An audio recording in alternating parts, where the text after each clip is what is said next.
मित्रों नमस्कार। मैं आज पैरामीटर ऑफ लॉ के इस चैनल में आपको एक महत्वपूर्ण सब्जेक्ट कोर्ट केसेस को आप जो भी आपके चल रहे हैं कोर्ट में कैसे जल्दी ख़त्म करवा सकते हैं, जल्दी ख़त्म कैसे कोर्ट केस होगा, इस बारे में जानकारी दे रहा हूँ। मित्रों, आम धारणा आम व्यक्तियों की यही रहती है और ये प्रैक्टिकली भी देखा गया है कि कोर्ट में केसेस कोई डालना पसंद नहीं करता है जब तक कि सामने वाले पक्ष ने आपके खिलाफ या आपके विरुद्ध कोई प्रकरण न डाल दिया। उसका कारण है कि कोर्ट में बैकलॉग ऑफ केसेस यानी बहुत सारे केसेस इकट्ठे रहते हैं। समय सीमा उसकी निर्धारित होने के बाद भी वो मामले समय से नहीं निपट पाते हैं। इसके पीछे 3-4 कारण हैं जो मैं आपको इस वीडियो में बतलाऊंगा।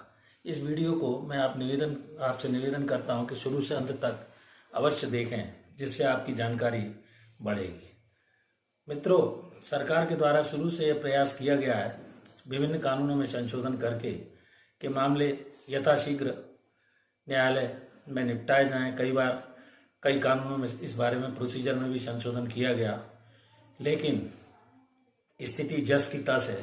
उसके पीछे कई कारण है। वो कारण मैं आपको सबसे पहले बतलाता हूँ।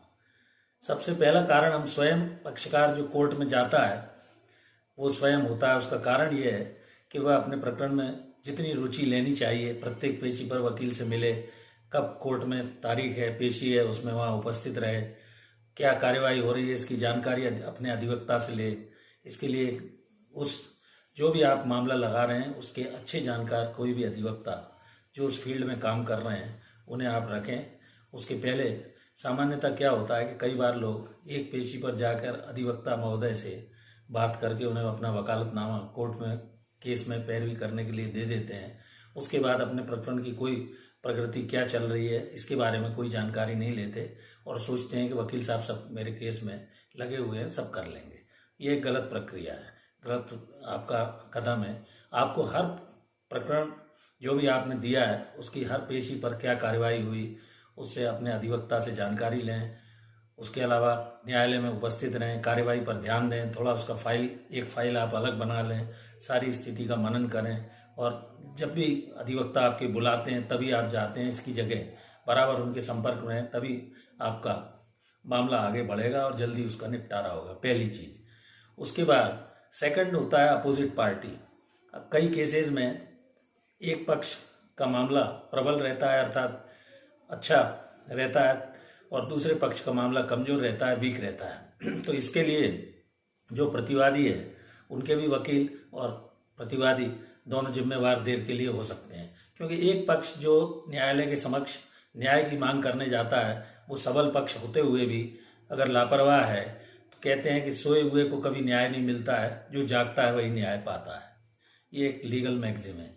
तो इस बात का विशेष ध्यान वादी को भी रखना है। और प्रतिवादी तो अगर उसका मामला कमजोर भी है तो भी वो चाहेगा कि जितना लिंगर ऑन हो, केस लंबा खिंचेगा तो अपने अधिवक्ता से वो किसी तरह का कोई आवेदन लगवाकर उसको एडजॉर्न कराने का प्रयास करेगा।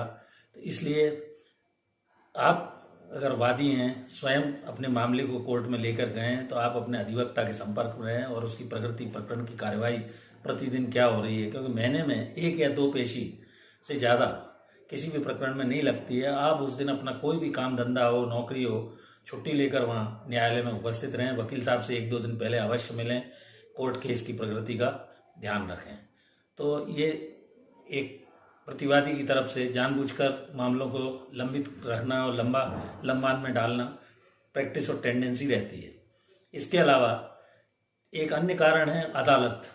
अदालत के न्यायाधीश या मजिस्ट्रेट जो भी होते हैं उनका एक टारगेट फिक्स रहता है। उनको ऊपर के न्यायालयों द्वारा प्रतिदिन कितना काम करना है, सप्ताह में कितने यूनिट देना है, महीने में कितने यूनिट देना है।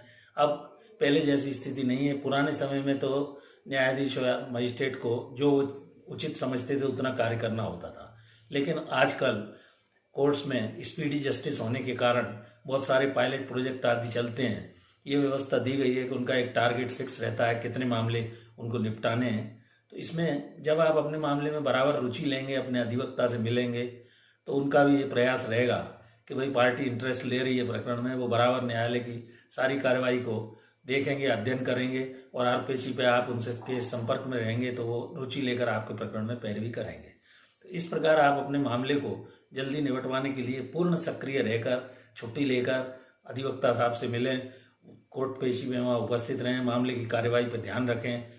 तो इन सब मामले में जज को और न्यायाधीश को भी ये लगेगा कि ये पक्षकार बराबर अपने प्रकरण में रुचि ले रहा है, हर पेशी पर उपस्थित होता है, सारी कार्यवाही देख रहा है, तो आपका मामला जल्दी निपट सकता है।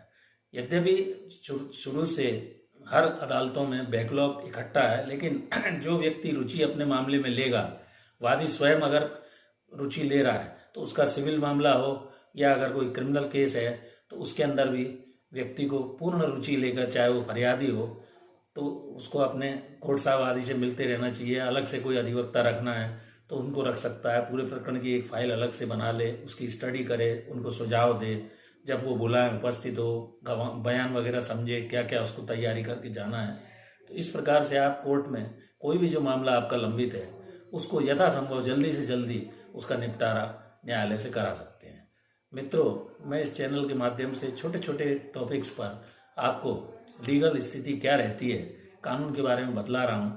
तो मैं आपसे निवेदन करता हूँ कि यदि आपने मेरे इस चैनल पैरामीटर ऑफ लॉ को अभी तक सब्सक्राइब नहीं किया है तो सबसे पहले इस चैनल को सब्सक्राइब करें। मेरे सभी वीडियो को आप शुरू से अंत तक देखें और जो भी आपके मित्र हैं, साथी हैं या जो भी परिचित हैं उनको इसको लाइक और सब्सक्राइब भी करें।